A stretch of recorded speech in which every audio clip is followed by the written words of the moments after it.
Niadtong 2016, di ay gipalanog sa tibuok nasod ang mga taga Visayas ug Mindanao. Kini ang tingog sa kabag-uhan. Miresulta ang maong pagpalanog sa mga yanguo sa yanong Pilipinhon sa pagkapili sa yano pong probinsyanong taga Mindanao para mangulo sa nasod. Si Rodrigo Roa Duterte, ang Pangulong Bisaya sa bag-ong siglo. Ubos sa iyang liderato, daghan ang kabag-uhan ang gipatuman ug sa inanay nahatagan og katumanan ang panaad nga kalambuan sa kinabuhi sa mata-matag Pilipino, ilabi na kitang mga Bisaya sa Kabisayan ug Kamindanawan. Inihap na lang ang mga tuig ug buwan, mapupus na ang termino sa Bisayang Pangulo. Ang pangutana, kinsa kahay mo padayon sa iyang anindot nga gisugdan? Ug tungod niini namugna ang Bisaya gyud, ang gabay sa matag Bisaya sa anindot nga kaugmaon. Unsa ang Bisaya gyud? Ang Bisaya gyud usa ka non-governmental, cause-oriented nga organisasyon nga nambugna alang sa pagpanalipod sa katungod ug pagsulong sa interes sa mga Bisaya. Ang Bisaya gyud gimugna alang sa paghatag og tabang ug kahigayunan para tanang Bisaya makatagamtam og patas nga oportunidad sa tanang aspeto sa kinabuhi. Ang Bisaya gyud nagtinguha sa kalambuan sa mga panginabuhian sa mga Bisaya sa mosunod nga mga aspeto.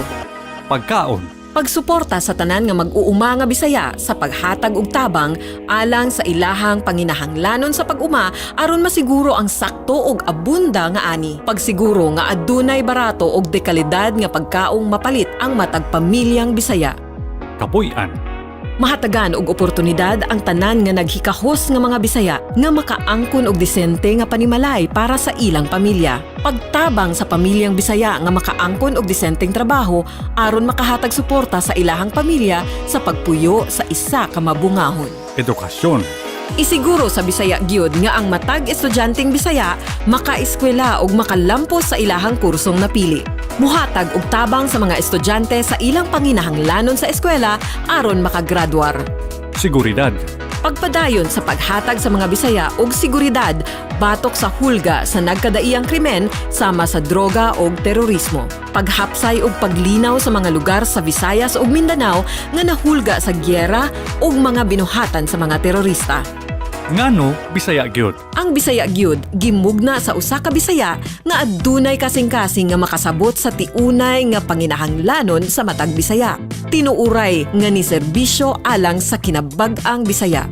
unsaon pag-apil, Abli sa tanan nga mga Bisaya, wala kitay gipili basta Bisaya, basta miduyog lang sa atong kausa. Simple ra ang angay buhaton, muduo lang sa matag chapter leaders aron magparehistro. unsa man ang ako makuha sa pag-apil sa Bisaya gyud, Ang bugtong tumanon sa Bisaya gyud mao ang pagtabang sa atong igsuong Bisaya nga nanginahanglan. Maski asa siya sa nasod ug sa kalibutan na himutang, ang Bisaya gyud member hatagan og prioridad og dagling akses sa mga serbisyo ug hinabang nga pagadumalaon sa grupo.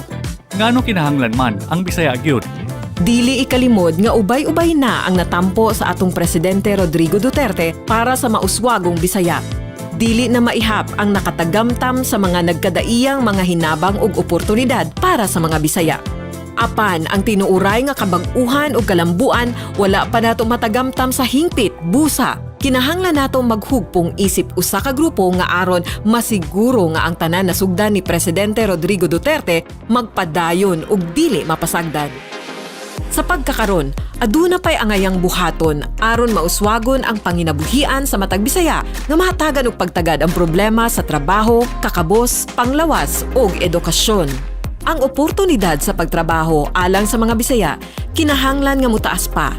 Kung atong basihan ang survey ni adtong October 2019, ang Visayas ug Mindanao ang pinakataas nga naay unemployment rate ug underemployment rate, kung diin ang Region 10 ang ikaduha sa pinakataas nga underemployment rate nga may talang 21.8% ug ika-11 sa unemployment rate nga 3.5%. Samtang ang Region 13 ang ikatulo sa pinakataas nga underemployment rate, 17%, ug ikaunom sa unemployment rate, 4.6%, ug ang Region 7 ang ikaupat sa underemployment rate, 16.6%, ug ikapito sa unemployment rate, 4.3%.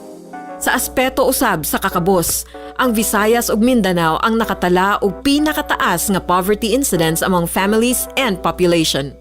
Apan ang aspeto sa kakabus niubos na sa panahon ni Presidente Duterte, apan kini kinahanglan pa nga matutukan ug mapaubsan pa. Sa pagkakaron, nakatala ang Mindanao og 23.7% poverty incidence among families and 31.5% poverty incidence among population, ug ang Visayas nakatala og 15.1% poverty incidence among families and 20.1% poverty incidence among population.